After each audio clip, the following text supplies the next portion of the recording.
Hello, welcome back to Steve's Virtual Off. Today I'm going to take a look at the Software 6-pack. No, not the good one. The other one. The Amstrad one. And why I hate it with a passion. So what is it about the Software 6-pack I don't like? Well, it's everything. It's the presentation. It's the font. It's the way they look when you compare them to the aesthetic qualities of the Sinclair label branded tapes. The original one with the spectrum stripes, and then obviously the silver tops looks not so much elegant, but they look better. And yeah, it was just disappointing. I'd never quite understood why this bundle of games was bundled with the Sinclair Spectrum Plus 2. I know Amstrad was all about saving money, but these weren't very good games in my opinion. Rather than showing you a complete walkthrough of all the games, because I never do that sort of thing, I'm just going to have a quick overview of how the games look. Obviously, first up is Crazy Golf. So it's all the elements of golf, but worse. So yeah, that's a quick look at Crazy Golf. Disco Dan, on the other hand, is I don't even know how to describe the game. I don't know quite what its inspiration was for. But yeah, you can dodge discs or potentially jump and do things, but it didn't look great. So, on to Oh Mummy. Yeah. It's quite a basic game, and actually this one's probably, out of the ones I've seen so far, is probably more addictive. I mean, it is quite a basic game, but you can see the point. It's simple, but okay for a quick laugh. A bit like a moped, really. Next up is Punchy, and after looking at this and listening to the music, which is fortunate because when I've done a screen grab, you don't get the music, which is really, really good. Well, good for you that you don't get the music. I think the music's terrible. The game itself reminds me a little bit of Hunchback, the ocean game. I'm not sure if it's how similar it is, but the way it looked and the presentation were very, very similar. Treasure Island, on the other hand, another one to add to the This Is Terrible collection. But again, it goes with the rest of them, really. And the reason I've chosen Alien Destroyer to be the game I actually load is because I couldn't find it on the Specky 3000 CD I had. So that probably tells you the quality of the game. So this is Alien Destroyer. As you can see, I mean, I've mentioned earlier, something just, not great quality about these cassettes and the way they were packaged. But I mean, Sinclair quality control.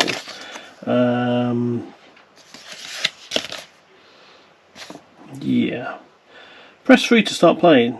I have no idea what the keys are, so let's just press 3 and see what Alien Destroyer is. As I say, I believe it is a Space Invaders type of game, so let's have a look.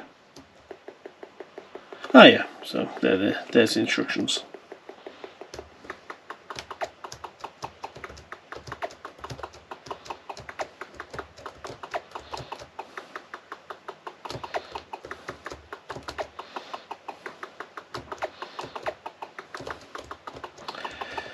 It's not exactly, you wouldn't call it a smooth scrolling game, would it? It's are they actually moving down at all? Obviously they're getting quicker, but just don't seem to be much movement in the game.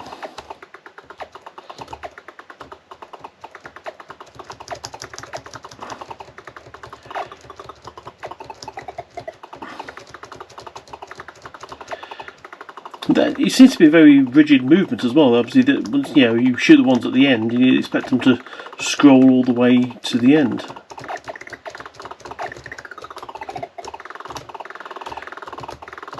Okay, so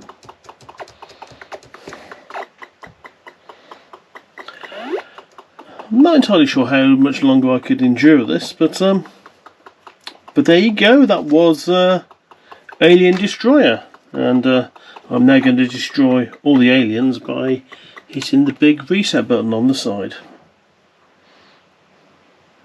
Enjoy. So there you go, that was Alien Destroyer, part of the Amstrad software 6-pack. I don't think they ever called it that. Yeah, but it got me thinking though. I mean, they're mostly all terrible games, and they appear to be 16 to 48k games. So what were Amstrad playing? I mean, you know, it's a 1 to 8 machine with, okay, the graphics were the same, but, you know, you had a better sound chip, and you could have bigger, more expansive games. I mean, Sinclair bundled Daley Thompson's Super Test and Neverending Story when they released the 1 to 8. You know, whilst they're not brilliant titles themselves, at least they sort of give you, you know, a bit more than the 48k versions. These are just terrible games. It's similar to Nissan. If they've released a new Micra, and to make it look a little bit better, they decided to raid the Datsun part bin and stick some old wheel trims on from a Cherry from the 1970s. It's just not great. But I think it tells you what Amstrad was like. You know, almost like pile it high and sell it cheap. And these were very, very cheap games. And yeah, they're part of my collection. And do you know what? If they all disappeared, I wouldn't be gutted, because they are just terrible games. They're not taking up a great deal of room, so yeah, it's not as if I have to, you know, be put out by having them. But they are just terrible. I keep looking at them now. The font, everything about them, the logo, the design, everything is just terrible. They are utter crap. But there you go, rant over. Anyway, so. Yeah, a bit of a different review. I'm normally trying to be positive about these things, but these are just terrible games. So until next time, yeah, if you want to come back and see some more games like this, I'll try and get some better games next time. Yeah, I'm still holding out for a copy of Super Grand, so you know, I'll warn you, that will be a terrible game. But yeah, until next time, I'll see you again soon. Okay, bye bye. I'm off to lie in a darkened room now and forget all about this. Bye.